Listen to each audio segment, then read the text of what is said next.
Tony D and Little Joan with a screenwriter's rant on Silverton Siege, a Netflix movie set in South Africa in the 1980s about, it's not really a bank robbery, although it ends up in a bank, about a group of characters who try to free Nelson Mandela in a hostage situation and probably all end up dead. Smash like and subscribe. Thank you for smash liking and subscribing. Check out my books, links in the description. Comedy Horror in South Jersey. It's the Pineys at Amazon.com.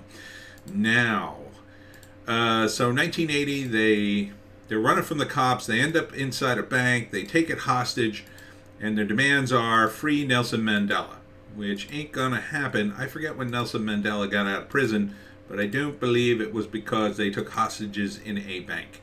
So this appears to be a woke bank robber story where the characters don't care about money because they burn money. I guess this is, it's a historical event, so I guess that happened. I didn't see it. It says based on true events, so I don't know.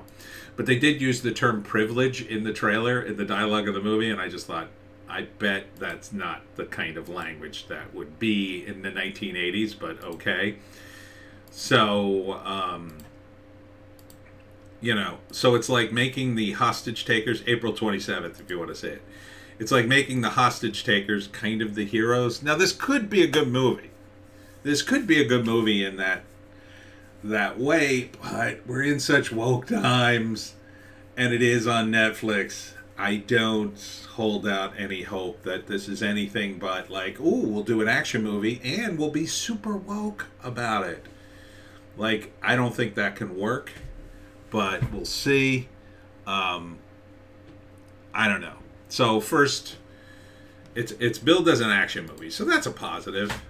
Liking the look of the cast and everything. So the first act, I guess they try to do something illegal, and the character's talking about avenging his parents because I guess something bad happened to them. This is during apartheid. So they end up, I don't know what they were doing in the beginning. They're doing something incredibly illegal in the beginning and then run into a bank and do something even more illegal, taking people hostage in a bank. So then it becomes a standoff in the second act. The cops try various things to get them out. There's of course a white racist guy who sneers at him and says incredibly racist things. Then they negotiate. Back in the days when you did that kind of thing with bank robbers, the technology was such they wouldn't just go right in. Now they've got all kinds of things. They'll just go in there and kill you. And so then at one point they burn money, or they force one of the hostages to burn money, and like, yay, they're burning money, yay. And again, this is during apartheid.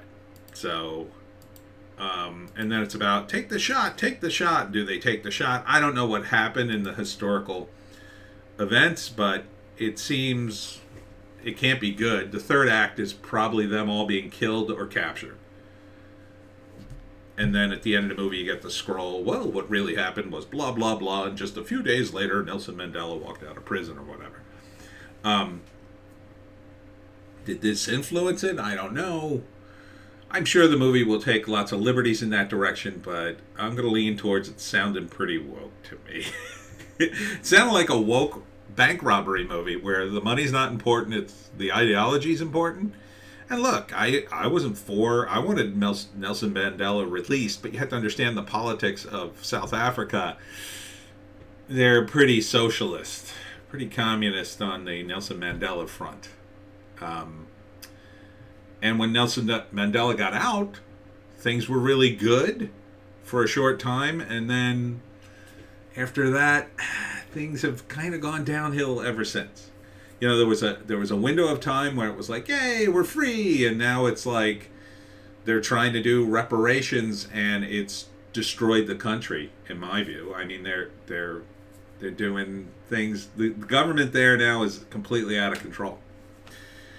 They're trying, and look, the previous government before Nelson Mandela got out of prison wasn't any great shakes. They were pretty racist, but just because, like, okay, now we'll be racist the other way. That isn't going to work. Racism is racism. It doesn't work as a policy, ever, for anything, ever. Get it through your heads, lefties. It won't work. You can't equalize the scales. You just can't. You kind of have to move on and you can kind of try to equalize them from then on. But going back into the past and try to, like, either people committed crimes or they didn't. It's not about race. But will this movie say that? I don't know. Getting kind of mixed messages here. I mean, beyond that, it looks like a well-produced movie, well-acted. Might be good. But I'm hearing the pitch here. And the pitch to me is woke bank robber movie. Doomed romantic heroes who were really heroes, but they're dead now, so blah, blah, blah. I mean, they're probably dead. I mean, it's been 42 years. So, I don't know. We'll see. Maybe I'll watch this movie. It's on Netflix. It's free. But I don't know. We'll see. Anyhow, that's it for me, Tony D and Little Joan. Check us out on Odysee, Bitchute, and Rumble for our more base takes. News Blast and a Hollywoke hot take.